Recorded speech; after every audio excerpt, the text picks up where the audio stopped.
Welcome to Agile Coaches Corner by AgileThought, the podcast for practitioners and leaders seeking advice to refine the way they work and pave the path to better outcomes. Now, here's your host, coach, and Agile expert, Dan Neumann.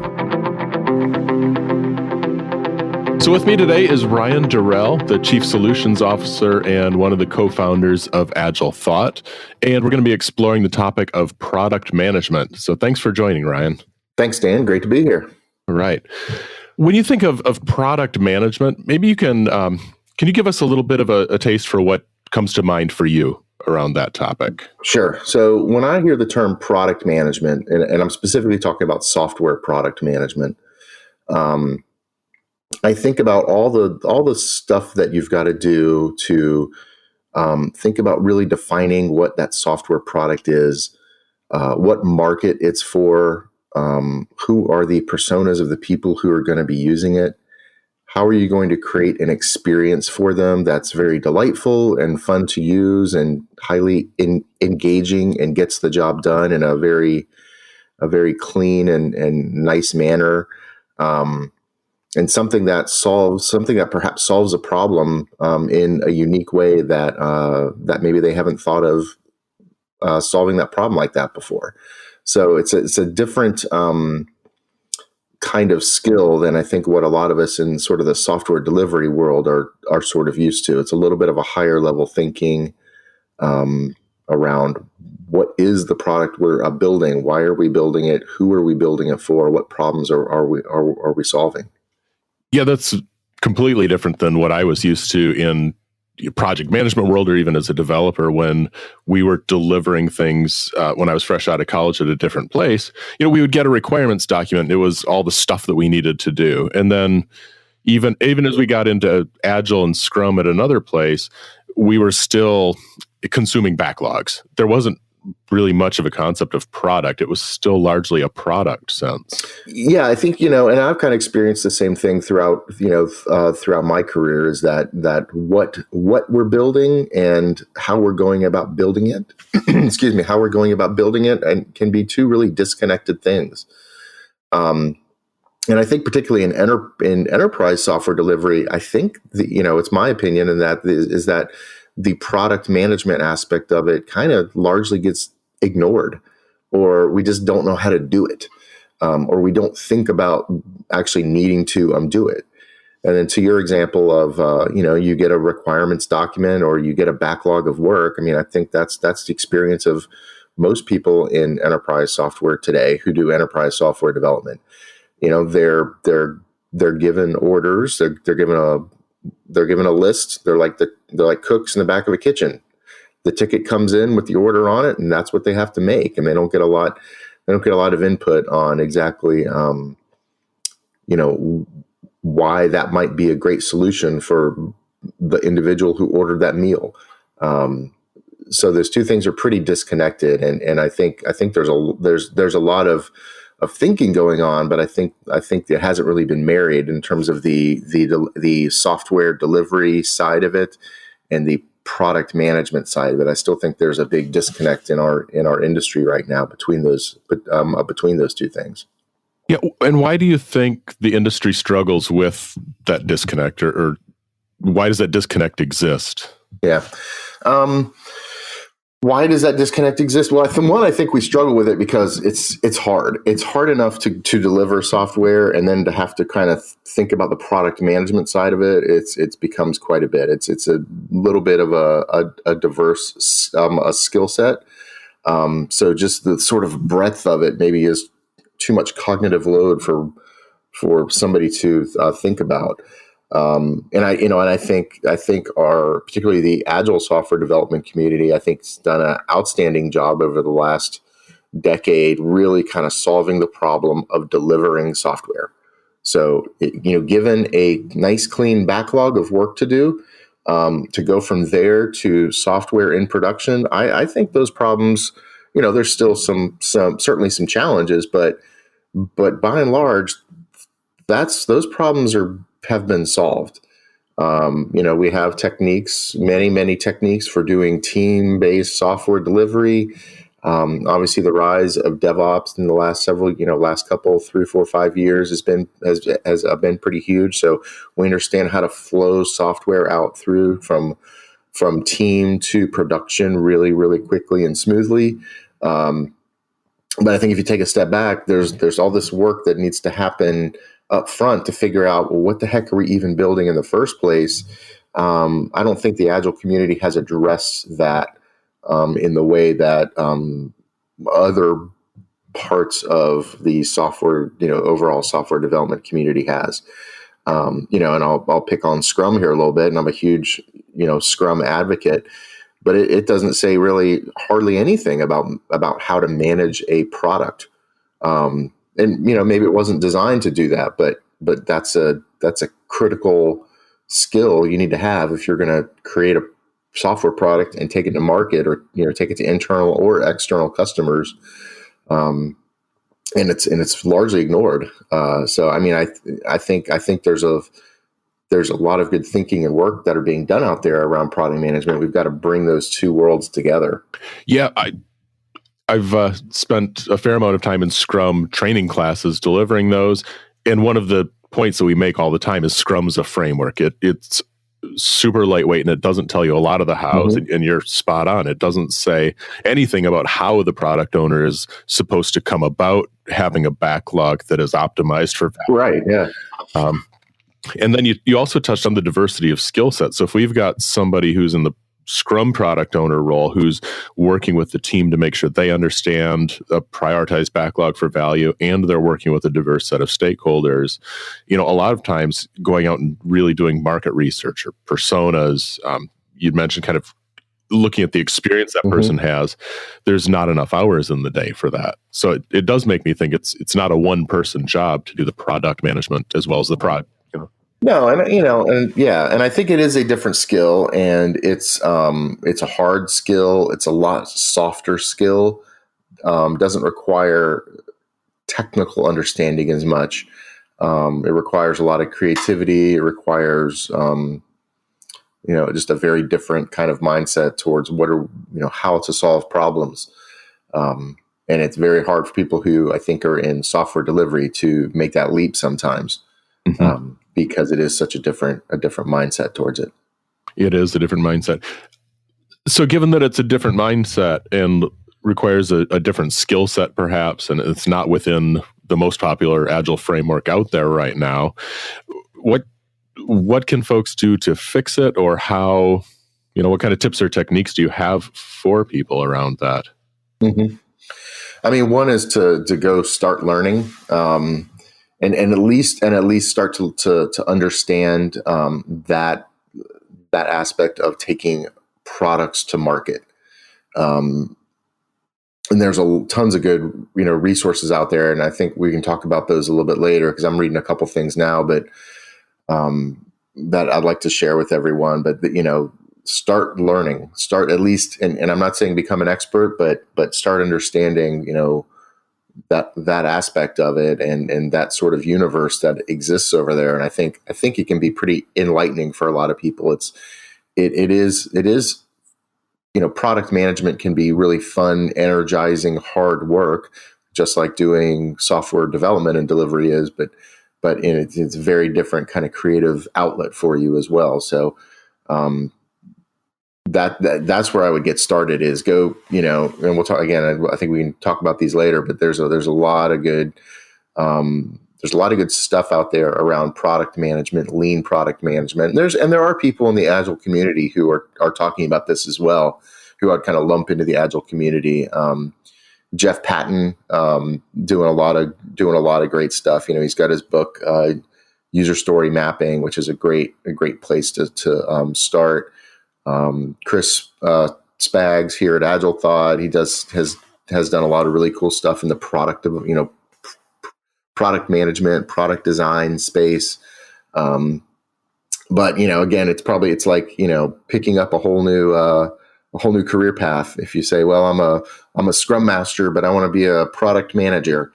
Well, you might not be starting from scratch, but you're going to have to learn a lot of new skills, techniques, to to understand how to create and build and design a software product. And I've been very explicit here to say product as well, and not project, because I think in our industry we get confused with that a lot too. We use those terms interchangeably, and in fact they're very not interchangeable. Right. A project for me brings to mind a very defined start and a defined end. You've got a certain set of dollars set aside for that time frame, and you probably have a team kind of in mind for it, at least a team composition. And they're fairly easy things to, you manage them. You have a process to begin them. You have a process to end them. Whereas product, I think one of the things people struggle with is, well, it's never done. That product can go on for a very long time until, potentially you sunset it. And so what kind of challenges are you seeing maybe on the financial side of how to budget for a product, or what impact does it have on the way we do the math on the back end? I'm not an accounting expert, but I know there's different ways to account for those things. Like you said, projects are constructs, and most often in enterprises, they're accounting constructs. We're going to build something, and we're going to allocate some number of dollars, people, and time to that. And at the end of that, I don't know what happens next sometimes. Somebody's got to take that over. So, you have a project for 6 months to go build a piece of software.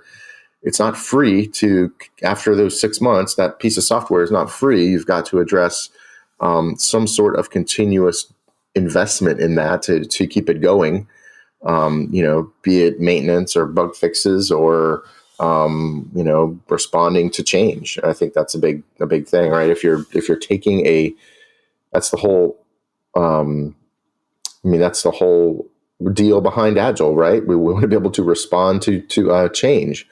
Well, if we're doing start and stop projects, and there's a stop at some point, how are we being responsive to change after that? There's nobody to go make that change. We don't know how to deliver it back out to our customers. So we've got to think about, long-term investment streams in products, not just projects that have defined starts and ends.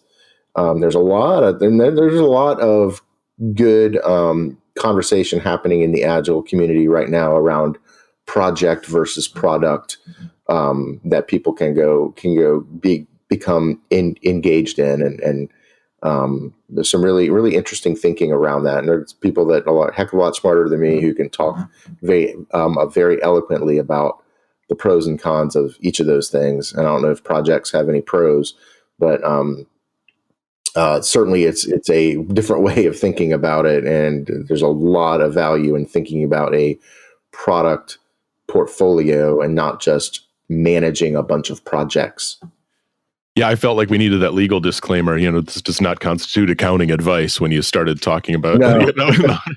But, yeah, well, actually, I do want to share one anecdote around that, though. So I was consulting with a organization. This was actually several years ago now, and they were a not a huge IT organization, around 70, 80 people, but they projects was their world, right? Cross-matrixed. Everybody was on 2 or 3 different projects.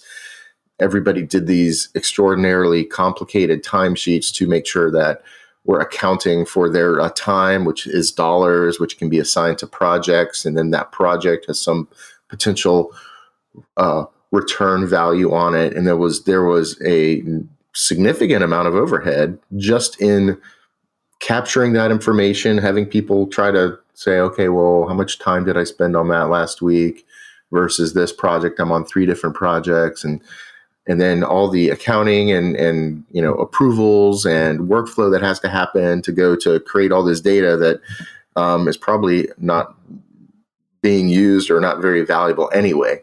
And that organization ended up going through an Agile transformation over a period of a couple of years.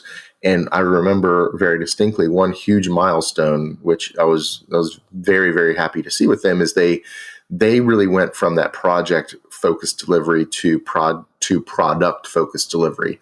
So a big part of their agile transformation was to align into product delivery teams. And their whole budgeting process then became, instead of, trying to, they would have, over 100 projects to do in a given year, and each one of those had a distinct budget.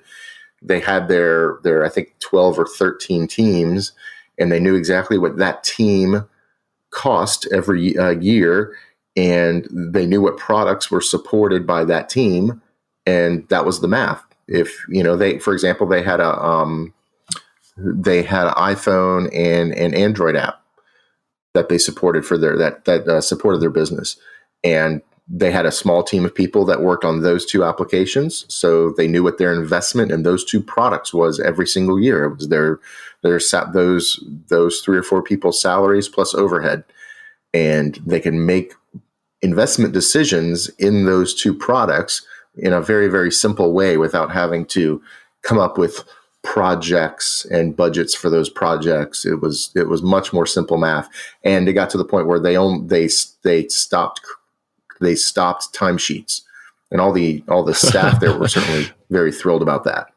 The only thing, I think, they still had to submit a timesheet if they took any vacation, just to record that, but they didn't have to record time against their project codes. So huge amount of organizational overhead was just gone. The cognitive load for those individuals was gone, and they could focus on the products. Yeah, I think projects and waterfall pair very well with each other. So, you have a beginning and an end, and now we have all the change management that goes around that, and shifting to teams and backlogs, which also then pairs well with having a product that lives on. You don't have to haggle over, is that a missed requirement? Is that a change that we're going to put in? And what does that mean from a dollars and time standpoint, and all the energy that goes around that? So yeah, teams with products. And you're right, the math is simple. How many people, how much do they cost each year? And that's a big chunk of your budget for that product. That's pretty much it. Yeah. And actually, I will, there's a brand new book that came out, and it's called Project to Product: How to Survive and Thrive in the Age of Digital Disruption with the Flow Framework. And it's by Meek Kirsten. I think I'm pronouncing his name right, or their name right. And it's got a foreword by Gene Kim, who's been, big evangelist in the DevOps space, written some great stuff around that. And it kind of takes them through from the project model to the product model through a continuous flow framework. So, how do we continuously deliver value in, aligned with products and services that our organization provides to our customers? It's kind of, I haven't had a chance to read the whole book yet. It literally just came out, so it's kind of hot off the presses. But I get the sense from kind of flipping through it, that's what it's aligned around, which is stop doing projects, think about continuous flow of value, which really is supposed to be the core part of the agile development of the agile principles, right? Let's continuously deliver value. And we're getting some good work done now to start to articulate that into the agile community. I'll have to check that book out. It's do you know if it's one of the recent trends seems to be everybody writes a novel, like a business novel that has the lessons in it? Is this one, do you have a sense for whether it's more instructional? I like the more academic books myself. I'm just kind of curious if Well, I think you might like this one. And this one looks a little more academic. I don't think it's it's not a novel from what I can tell by looking at it. But what I do think, again, I've literally done nothing more than flip through it. But in the few paragraphs that I have read, I have seen a lot of sort of like mini case studies where they would talk about, in fact, I've got it in my hand right now and I'm looking at it, and it talks about the BMW group at one of their plants over in Germany and what they did around automation. So I think there's a lot of sort of anecdotes around that are from the real world, which I think is really valuable to understand that. Now, this is not just academic stuff. Organizations that are innovating are doing this kind of work. It's time for you to start doing it too. That's fantastic. Very good. Have a topic you want us to tackle? Send an email to podcast@agilethought.com or tweet it with the hashtag AgileThoughtPodcast. So thanks for that. Yeah, we teased out that book a little bit earlier, and thanks for that. And it's impressive. You actually have the paper book, so that's do. Cool. I'm a paper book kind of guy. That's okay. There's some research that indicates reading paper books actually helps the brain remember what it's read better than ebooks for some reason. And it's a visual cue that I own that I own the book, because it can sit on my desk or on my nightstand next to my bed. Yes. And if it's on a Kindle or something, I don't see it, so I forget that I have it. Yes. And it looks nice on bookshelf too. Yeah, right. You can show off your bookshelf at the office. Otherwise, you have to print like little stickers or something to show which books you've read. Yeah. How do you brag if you don't have the paper? That's awesome. You mentioned Chris Spagnola here at AgileThought. He does a bunch of work on the product side, and one of the frameworks we use is story mapping, and that helping to figure out, kind of where that minimum viable product is, what our walking skeleton is, what don't we need for version 1 that can go on later. So that's one of those frameworks that you mentioned. And then we also did a design thinking workshop recently. So really trying to get people to build empathy with their customer and understand their needs, because you might come up with a solution that customer or that user had never actually thought of that they needed. And so design thinking is another one of those tools. Yep. Mm-hmm. Yeah. So, but kind of back to what I was saying earlier, it's a different skill set. It's actually really fun work to do, but take somebody who's spent their entire career in doing waterfall or agile type software development, where they've got requirements documents, or maybe they got some product backlogs with some user stories. They've tried their best to kind of, cobble together through, different grooming sessions and things like that. Now lay in tools like customer journey maps and user story mapping and design thinking workshops where you say words like empathy. And I think that it can really rock somebody's world in a very positive way. You're like, wow, okay, there is ways to solve this better. There that's not very good English there, but there is ways to address this issue of what the heck am I supposed to build in a way that is very different and very positive, and much, much more valuable than just getting a couple of stakeholders in a conference room and saying, okay, tell me what you need. Right. And what I'm kind of really excited about, the more and more I, learn myself, go through a journey of learning more about product management and all those great techniques that are really, I think they've probably been around a little while, but I think in terms of the Agile community, they're somewhat emerging. And really products as a career I would call it still sort of an emerging career. But there's just some incredible stuff being done out there to help people visualize solutions to problems and go through collaborative sessions to solve those problems in a way that's very different than what a lot of enterprise software people are used to. Yeah, I wanted to pull on the thread. You've used the term enterprise software, folks, and I was curious if you're referring to that as people who are building, let's say, large applications that'll be deployed internally, or if it's enterprises building customer-focused things. Could you maybe elaborate on what you mean by enterprise in this context? Yeah, sure. So, and I use that word with intent, because that's largely where my personal experiences come from, is around, large scale software development for internal customers at, decent sized organizations. And I say decent sized, like $500 million and up, with, complex IT environment. Perhaps a very wide variety of stakeholders in a complex business domain. And there's a lot of that out there. I'm talking less about the, customer focused or, Silicon Valley type of, trying to solve some problem to, rent a electric scooter to, buzz around town on. To me, that's my experience, and again, kind of my perspective, my experience is going to be maybe a little bit different from that.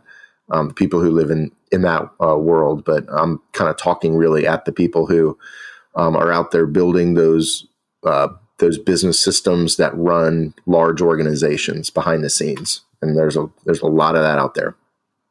And but occasionally those people need to go build something for a customer as well, for an external customer of that organization, and that's even maybe a little bit of a different skill set. So when I say enterprise software development, I'm talking about those people who are building those big apps that run the back offices of big companies. Okay, thanks. That's helpful. And one of the things I find is an interesting dichotomy with that is they are for internal customers, but a lot of times it's really tricky to get the time of those people, or whether it's the users or the stakeholders. Mm-hmm. So they're in your own organization. You don't have to go find them in the wild. Yeah. But getting their time and then really engaging them on the product management side, I think is a big challenge for a lot of folks. Is that what kind of how you're seeing it as well? It most certainly can be. It depends how you have traditionally engaged with those internal customers, because they have a job to do as well. So I think you can use some of the techniques that more external product focused organizations use, which are doing not they don't necessarily bring their customers in for multiple days to do long things. They do a lot of user research, using different techniques that are less time constrained on those folks. Now, I think for building sort of internal apps, oftentimes those business domains are so complicated that you need somebody who's an expert in that thing, and you just have to get that engagement. But yeah, that can be very, very challenging. And I'm thinking about one thing or one product we built for a customer very recently, and is an extraordinarily complex business domain. I mean, we would not it has to work the way it has to work, because it's in a highly regulated type of space. So we really needed engagement from our customer to help us understand the depth of complexity that are with some of the regulatory requirements. So sometimes you just kind of can't get around that. You can't go make up a new way to solve a problem that the U.S. government tells you have to solve it this way. So, yeah. Even though the domain is regulated and the way certain internals might work has to be that way, or the types of proof or things like that are set, it seems like that still leaves potentially a lot of room for how do you make that a usable product? How do you, to use the modern Agile, how do you make people awesome when they're using this product, as opposed to, just taking something that maybe has a paper form regulation from the government and then turning that into a screen with an awful user experience. Is that where you see some opportunity to innovate on the product side when things are regulated? It is. I think, in a regulated environment, you often have to end up with something very specific. And so it has to meet these requirements. These are not negotiable. This piece of data must be captured. It must be signed off in this way, et cetera, whatever those are.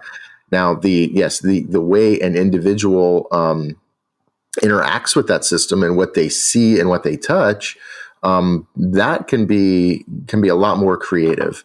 So that's where we are. Here at AgileThought, I know we're doing some really cool stuff around different ways to engage with those customers to get feedback loops. But there is certainly some creativity that can be expressed and implied there to create some awesome user experiences. So maybe the path to that end point is a little bit different, or is a little more seamless, a little more streamlined, or even nice to use. There you can do some great stuff there around really addressing the user experience and making systems fun to use or delightful to use, and not just like, oh, this is a ugly enterprise app with gray buttons everywhere. There's no reason it can't be slick and fast and work as good as Google and Facebook and Twitter and all the other, Silicon Valley kind of apps out there. That's outstanding. We're getting kind of near our time box for this. Are there any additional resources or tips you wanted to point people to? Yeah, sure. So if you're on Twitter and you want to read about what the conversation is in the Agile community around projects versus products, there's a hashtag no projects. So if you go look at that hashtag, you'll kind of see lots of different conversations happening that I think are really, really, really good and pretty positive. There's a book from two guys, Shane Hasty and Evan Laybourne, around the culture of no projects, and I think has a lot of really good stuff in it. And like I said, that book, Project to Product, I haven't read it yet, but it appears to be very well reviewed, and I look forward to reading it very soon. It just came out maybe a couple of weeks ago from Right Now. So those are a couple of places I'd start. Thinking about projects versus products. On the pure product management side, stuff I'm reading right now, I've got in my stack. I've got User Story Mapping by Jeff Patton. I think that's a good, bridge between Agile software development and doing some more effective product management. There's a book called Inspired by Marty Kagan. He's from the Silicon Valley Product Group. That's a good one. Another book from O'Reilly called Mapping Experiences by Jim Kalbach. I've actually been reading this one a little bit lately because it's got some fantastic visuals of things like customer journey maps and service blueprints, and lots of great, really nice visual pictures of how product managers, product designers are creating user experiences and being able to align those with business strategies. So that's a great one as well. Those are my current recommendations. I love it. We will be sure to put those books and links to those up on the show notes, and that's at agilethought.com/podcast, where people can go find those, and we try and make it easy for people to get those resources. Yeah, great. So thanks a ton, Ryan. I appreciate you taking time to join today to share your thoughts on product management. My pleasure. I appreciate it, Dan. Thanks for the conversation. This has been the Agile Coaches Corner podcast, brought to you by AgileThought. Get the show notes and other helpful tips from this episode and other episodes at agilethought.com/podcast.